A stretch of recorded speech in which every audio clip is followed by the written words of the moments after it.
Nous commençons ce magazine à Saint-Étienne-de-Tinée à la fin du mois d'août, où nous allons assister à la présentation d'un livre très important sur la langue gavotte et les traditions dans le Monsieur et Madame Jean-Luc Domange et Monsieur Michel Fulconis qui ont écrit ce livre, Monsieur Pascal Coletta, Mesdames et Messieurs les membres de la CES, ici présents, et vous tous qui nous faites l'amitié d'être présents avec nous. Je vais en premier lieu donc passer la parole à Monsieur Domange qui va nous présenter son livre. Je vous dirai ensuite deux mots, puis nous donnerons la parole à Éric Ciotti, donc notre président du conseil départemental.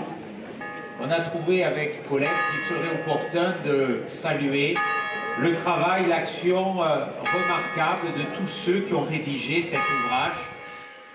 Un ouvrage de 560 pages qui pèse, pas simplement au sens premier du terme, mais qui pèse par sa place, son rôle, par la somme de travail qu'il incarne, qu'il représente, par ce dévouement qu'il a suscité. Et je veux, autour de Jean-Luc Domange, qui s'est exprimé tout à l'heure dans notre langue, ici, de la montagne et de nos vallées, et bien remercier tous ceux qui, à ses côtés, ont accompli, ont rédigé cet ouvrage remarquable sur la langue et la mémoire de la vallée de la Tinée. C'est un dictionnaire formidable, avec ces thématiques qui reprennent l'histoire aussi de nos vallées, qui reprennent les grands sujets qui ont façonné, forgé notre culture, notre identité, le travail de la terre, la vie dans nos montagnes, la solitude et les difficultés de l'hiver, les saisons touristiques, notre architecture, nos traditions. Je veux vous dire mon admiration pour ce travail exceptionnel, un travail de près de toute une vie, je dirais, mais je crois que ce projet a commencé à Ilons en 2009. Je vois Pascal Coletta qui a contribué à la rédaction au moment à partir du Festivus d'Ilons. Mais pour avoir ce résultat extraordinaire, c'est bien entendu l'œuvre de toute une vie qui est ici. Et je voudrais, aux côtés de Jean-Luc Domange, remercier tous ceux qui ont contribué, Francis Yamous, Pascal Coletta, bien sûr, Michel Fulconis, remercier les associations aussi qui sont ici, la CESC, bien entendu, l'association Accueil et Patrimoine d'Ilons. Che ne capiscono bene, se fazem plaisir en quei, d'expliquer l'esperaviana che è libre, l'avventura es faccia, a sortir come a puscu, e en quei mon dever era de remerciar tous aqueles qui ont participé à l'aventura e magari de se navisar dal travail qu'avem fatto depuis mai de 25 ans qu'avem attaqué. Jean-Luc Domange, alors, 33 ans de boulot, c'est ça? Oui, un gros pavé qui est l'achèvement d'un travail de recherche sur les parlers de la vallée de la Tinée depuis la Basse-Vallée, Clans, Marie, jusqu'à Saint-Dalmas, le Selvage. C'est ce qu'on appelle le gavotte, c'est ça? Du gavotte avec toutes ses différences, toutes ses particularités que j'ai essayé de respecter et de présenter dans mon travail. Alors, c'est pas un dictionnaire, c'est plus que ça. C'est plus que ça, puisque un dictionnaire, c'est une collection de mots rangés par ordre alphabétique. Ici, j'ai travaillé sur le modèle de la classe linguistique de Provence ou des Alpes, c'est-à-dire par thème. J'ai exploré 57 grands chapitres thématiques, donnant l'entrée des mots en français, la version gavotte village par village, mais complété également par des des encarts de type ethnographique, de type historique, de type linguistique, c'est-à-dire que c'est un peu une encyclopédie de la montagne du Haut-Comté de Nice, parce que ce qui est valable pour la Tinée peut l'être évidemment pour les vallées voisines. Oui. Puis j'ai donné aussi ce que l'on appelle des ethnotextes, c'est-à-dire la transcription d'enregistrements que j'ai fait auprès des anciens, avec dans l'ouvrage un CD de 2 heures, donnant justement à entendre ces témoignages dans les différents parlers des différents villages. Voilà, donc là, s'il y a de quoi faire pour les longues soirées d'hiver, il ne faut pas allumer la télé, quoi. Ah oui, ça se déguste à petite dose au coin du feu, j'espère, en tout cas, j'espère avoir été fidèle à tous les gens qui ont participé à cette aventure, puisque ce n'est pas une aventure personnelle mais collective. Toutes les associations qui m'ont aidé et soutenu, tous les partenaires aussi financiers. J'espère surtout que ce travail permettra peut-être à de jeunes niçois d'origine montagnarde de retrouver leurs racines montagnardes dans cet ouvrage qui peut-être leur donnera des outils qui jusqu'alors manquaient. Bon alors, petite question comme ça, à brûle-pourpoint. La cime de la Berchia, ça veut dire Berchia, ça veut dire berger ou montagne? La Bercho, ouais. La brèche. La brèche. Alors ça ne veut pas du tout dire bergerie ni... La Bercho, non, c'est la brèche dans le rocher. D'accord, donc on se trompait tous. Mais tout, la langue sert, hein, quand on s'étonne de voir une avalanche déferler au Chalantier. Ah ouais, ça on sait que ça veut dire une ravine. Une Chalantière, c'est un voilà. couloir d'avalanche. Donc le gavotte est toujours utile, ne serait-ce que pour comprendre le monde dans lequel on vit, ici dans la montagne. Merci beaucoup. Merci à vous. Cette fois, nous sommes devant la station d'épuration à Isola 2000 le 2 novembre 2015. Elle est flambant neuve et nous allons assister à l'inauguration. L'arrivée de Christian Estrosi, président de la métropole, de Caroline Miglior, conseillère départementale, bien sûr de monsieur le maire Jean-Marie Boggini et de son premier adjoint Denis Bastanti, avec la présence d'autres adjoints et conseillers municipaux bien sûr. Cette toute nouvelle station d'épuration est prévue pour pas loin de 10 000 habitants et a coûté 9 335 000 €.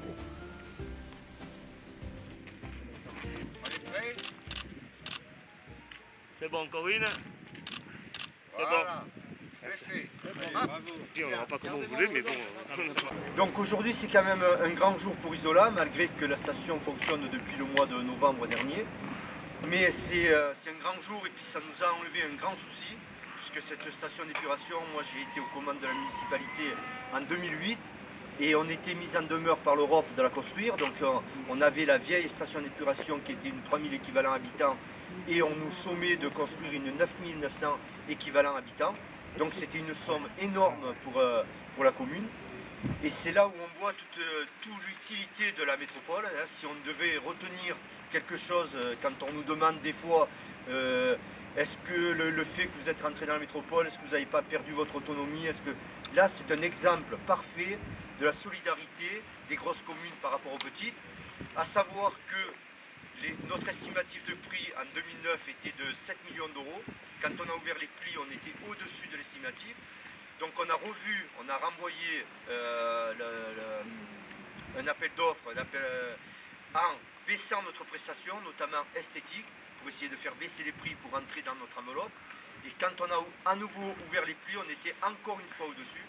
Donc heureusement, je vais dire, on a été sauvé en 2012 par la métropole, non seulement pour pouvoir la construire dans les temps, et ensuite, surtout que la commune d'Isola n'a rien payé, parce qu'une opération comme ça, 7 millions d'euros, moins jolie que ce qu'elle est actuellement, on aurait eu au moins un emprunt sur une trentaine d'années à rembourser, de l'ordre de 300 000 € annuels, donc c'était 300 000 € d'autres travaux que l'on n'aurait pas pu réaliser, et en plus, je pense que le prix de l'eau aurait augmenté au moins de 2 à 3 fois, si ce n'est pas plus. Donc encore merci le président qui non seulement a réalisé cette station d'épuration, mais l'a réalisé de cette beauté-là, hein, esthétiquement. J'oserais presque dire que c'est même trop. On peut penser que... On me demande, bon on enlève le mot, mais c'est vrai qu'on me demande si c'est un hôtel 2 étoiles ou 3 étoiles. Voilà, ou du vrai. Voilà, donc merci. Merci encore. Ses côtés. Donc cet investissement a été réalisé par la métropole et le département, en la présence d'Éric Ciotti que je représente, a tenu à être aux côtés de la métropole en accordant une subvention de près de 600 000 €. Donc nous voulions témoigner toute notre solidarité avec ce projet. C'était une nécessité absolue. C'est vrai que même un éboulement aujourd'hui ne nous aura pas empêché de l'inaugurer. Et je tiens à souligner vraiment toute la réactivité à la fois des services métropolitains, aussi bien des services de la voirie que des services de l'assainissement, que de REA. Je connais le professionnalisme de chacun. Et donc c'est un exemple d'une très belle réalisation. Il y en aura bien évidemment encore d'autres. Jean-Marie n'en doutez pas. Dans quelques instants, nous irons sur le pont Sierra. Et là, c'est un exemple aussi de ces liens qui existent entre la métropole et le département, notamment cette fois-ci au niveau du syndicat mixte. Et je salue Denis Bastanti, le président de la SEM. Voilà, nous sommes côte à côte pour faire avancer au mieux la station et la commune d'Isola. Je vous remercie. Je cède sans plus tarder la parole au président de la métropole. Voilà, on a de beaux murs en pierre et du beau bardeau, mais en même temps, il faut savoir ce que ça cache derrière. C'est-à-dire qu'on a ici l'équivalent de ce qui fonctionne à Aliotis pour 500 000 habitants au bord de la baie des Anges. Une technologie des plus évoluées qui nous garantit à des normes les plus évoluées que pour les 30 ou 40 ans qui viennent, on est complètement aux normes ici. Donc notre capacité de traitement est portée de 3000, puisque c'est ce qui était traité jusque-là, à 9900 équivalents habitants. Ça donne aussi l'opportunité, bien évidemment, par rapport au fait que la commune d'Isola, récupérant du foncier, nous allons pouvoir relancer des programmes importants pour attirer ici une clientèle supérieure dans une qualité d'hébergement supérieure aussi, de pouvoir déposer ces opérations, car si nous ne réalisions pas cela, jamais il n'y aurait de permis de construire d'accordé, tel que nous les souhaitons, pour attirer plus de clientèle, dès lors qu'on ne répond pas aux normes sanitaires nécessaires. Le coût de l'opération est décrit ici, donc voilà, c'est 9 335 000. Donc moi j'aime bien cette courbe. Je remercie beaucoup le conseil départemental, le soutien de l'agence de l'eau bien évidemment, qui était mobilisé par Hervé Paul qui siège au nom de la métropole au sein de l'agence de l'eau. Le déroulement des travaux s'est déroulé pour la première pierre le 28 juin 2013. Nous étions là pour déposer cette première pierre, on était dans un espèce de trou un peu acrobatique. La construction du bâtiment, et franchement quand on était là-dedans, Edmond, si tu ressors les photos, tu te dis mais comment on a pu passer de ce trou à l'endroit où nous sommes aujourd'hui. De juin 2013 à décembre 2014, la construction du bâtiment, les travaux des réseaux d'avril 2014 à octobre 2014, la mise en service décembre 2014, c'est-à-dire que la saison dernière, comme tu l'as rappelé Jean-Marie, s'est déjà faite avec la STEP qui était mise en service, mais qui n'était pas finalisée dans ces aménagements d'environnement et les aménagements extérieurs donc, que nous avons réalisés cette année d'avril à octobre.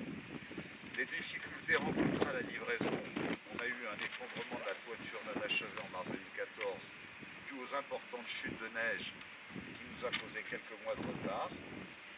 Voilà ce que je voulais dire. Donc voilà, on a, et j'ai beaucoup de chance de vous avoir du fond du cœur. Je veux vous en remercier et je laisse maintenant le soin à mon ami Hervé Paul de vous décrire le processus technique, pas trop long. On va faire le tour à l'intérieur après pour mieux vérifier les choses. Mais c'est intéressant, vous avez mesuré qu'on est vraiment sur du très haut niveau. Merci à toutes et à tous. Au niveau du traitement de l'eau, l'eau arrive donc ici, on commence par le pré-traitement, on va récupérer au fond le sable et on va faire flotter les graisses. Ensuite on a le traitement primaire qui est ici un traitement qui demande très peu d'espace, qui est un procédé très particulier, qui est développé dans côté V, qui est donc un procédé par décantation lamellaire à flotte lestée, c'est-à-dire qu'en fait on injecte des réactifs qui permet aux matières en suspension de se regrouper, et par l'injection de micro-sable, ça permet de lester les flocs, de les laisser plus lourds, et ils viennent se déposer par un système lamellaire qui augmente, multiplie par 10 la surface de contact, et donc d'abattre une grande partie de la pollution. Ensuite, on a le traitement biologique, qui est ici un traitement à base de biofiltres. Donc le biofiltre, ce sont des petites billes de polystyrène qui sont très particuliers, sur lesquelles se fixent en fait les bactéries qui vont dégrader la pollution. Donc l'eau sale arrive par le bas, elle traverse toute cette épaisseur de biofiltre, et ensuite l'eau propre ressort par-dessus, et ensuite elle rejoint donc le canal de comptage pour la sortie. Au niveau des boues d'épuration, on a la possibilité d'accueillir ici des boues externes qui viennent notamment de la station d'Isola village, mais aussi d'autres stations. Les boues sont mélangées avec les boues de la station d'Isola 2000 qui sont épaissies. Nous avons sur cette partie-là la fabrication de compost, donc avec le mélange avec des supports. Il y a donc ici des andaines de maturation qui sont entièrement désodorisées. Et puis une fois que le compost est aseptisé et qu'il est prêt, il est stocké ici dans les andaines qui sont de l'autre côté, en vue d'être ensuite répandu sur les stations, les pistes, puisqu'on sait que c'est très important d'avoir un apport pour permettre à la végétation de se développer plus vite, et on a une meilleure tenue par rapport à la neige.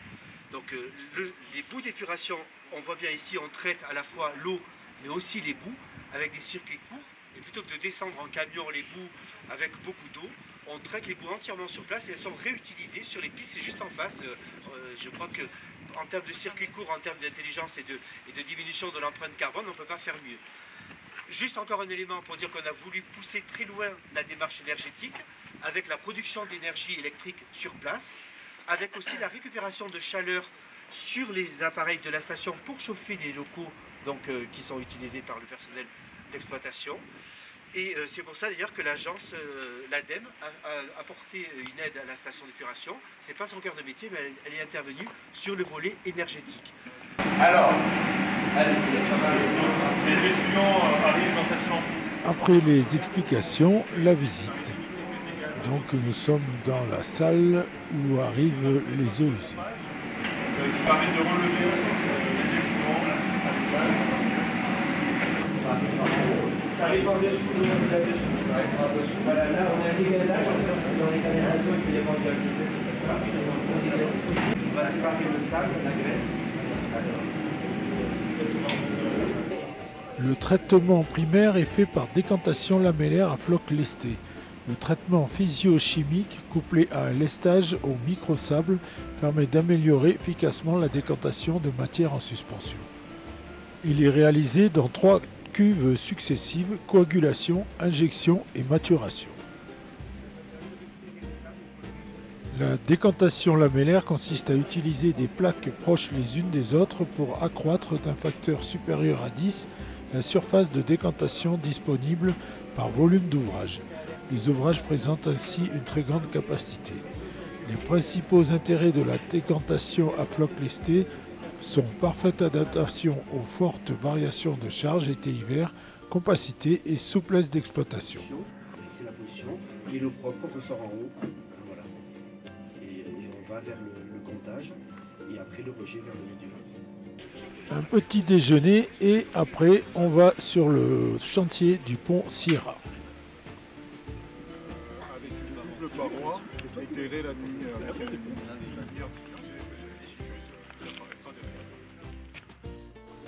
Le pont Sierra, c'est celui qui permet à la piste Sierra de passer au-dessus de la route et arriver au télésiège de Comgros.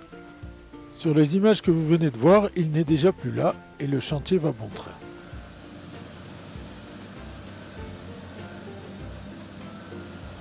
Il a été donc démonté, on a refait un enrochement et reconstruit un mur en béton avant de refaire un pont métallique.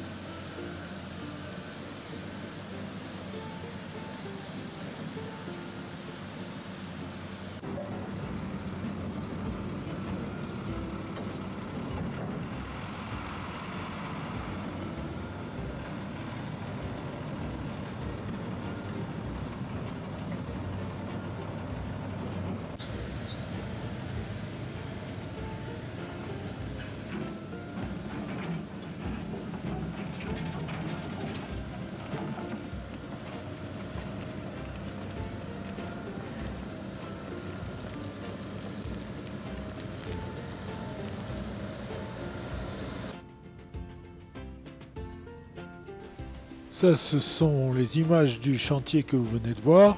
Nous voici de nouveau avec nos élus.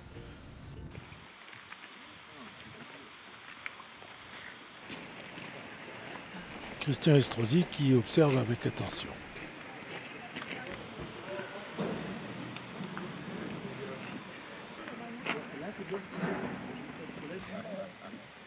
Allez, c'est quoi, on en fait une dernière? C'est là il va y avoir toute une arche qui va être je pense aussi aux skieurs habitués qui vont repasser là et qui vont dire. Il va rien à voir. Avec des isolats de mine écrits en gros, éclairés. Il a été modifié plusieurs fois.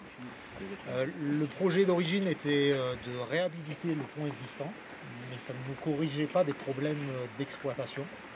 Notamment parce que le pont, son orientation en termes de pente était inversée par rapport à la piste de ski, ce qui faisait qu'on avait énormément de neige à produire, beaucoup de travail de damage, que ce soit en début de saison et tout au long de la saison pour maintenir l'ouvrage enneigé. La difficulté également de ne pas pouvoir franchir cet ouvrage l'été avec une pelle mécanique pour pouvoir faire des travaux d'entretien sur le domaine skiable, ce qui génère des usures de chenilles sur nos engins de travaux publics. Donc c'est pour ça qu'avec le syndicat et puis le maître d'œuvre, on a étudié une solution alternative d'éventuelle reconstruction. C'est le projet qu'on voit là à l'heure actuelle. Donc on a complètement détruit l'ouvrage, on l'a réduit en largeur par rapport à l'ancien pont. Par contre, on a pu rétablir la pente, donc c'est un ouvrage à structure mixte, armature métallique et béton. Puisqu'en fait on va couler une dalle sur la partie supérieure. Là on voit que l'étape à l'heure actuelle, ils sont en train de poser le plancher collaborant. Fin de cette semaine, ils vont couler la dalle. Et on coule une dalle par-dessus. On coule une dalle et qui permettra en fait d'un engin de 25 tonnes de le franchir dorénavant. D'accord. Le fait de changer la pente de l'ouvrage a permis de réduire l'espace et de garder la même dimension utile pour les skieurs. Fait qu'on n'aura plus besoin d'avoir autant de neige à produire pour le franchir puisqu'il va être parfaitement dans l'axe de la piste. Voilà. Et puis on a une structure de signalétique qui est prévue de venir être apposée courant d'année prochaine, qui viendra en fait matérialiser la porte d'entrée de la station, pour mettre en valeur l'entrée sur Isola des Mines. Donc ça qui verra le jour courant d'année prochaine. Voilà. Donc là on est vraiment sur les travaux de finition, le plus dur est passé. On a encore une quinzaine de jours de gros travaux. La prochaine grosse étape c'est couler la dalle, reposer le réseau neige parce qu'en fait le réseau neige traverse. Ça va être fait également dans le courant de cette semaine. Et puis après, c'est plus des travaux de finition qu'autre chose et qui nous empêchera pas, par exemple, de commencer à produire de la neige, de pouvoir avoir les conditions pour pouvoir préparer la nouvelle saison.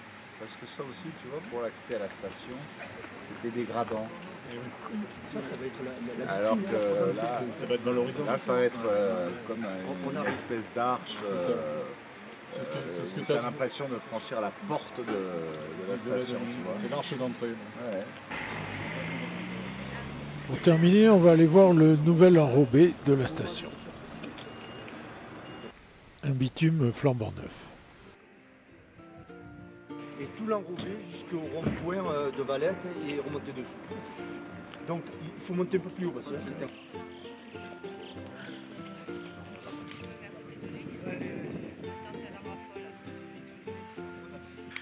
Elle est arrivée.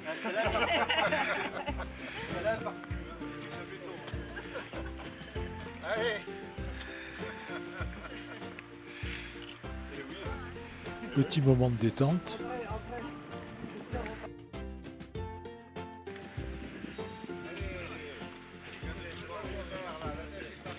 Allez Caroline, prends-en dans les mains. Dans les mains. Comme la neige. Allez.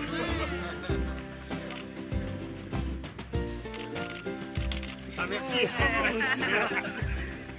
Il n'y a plus qu'à attendre la saison.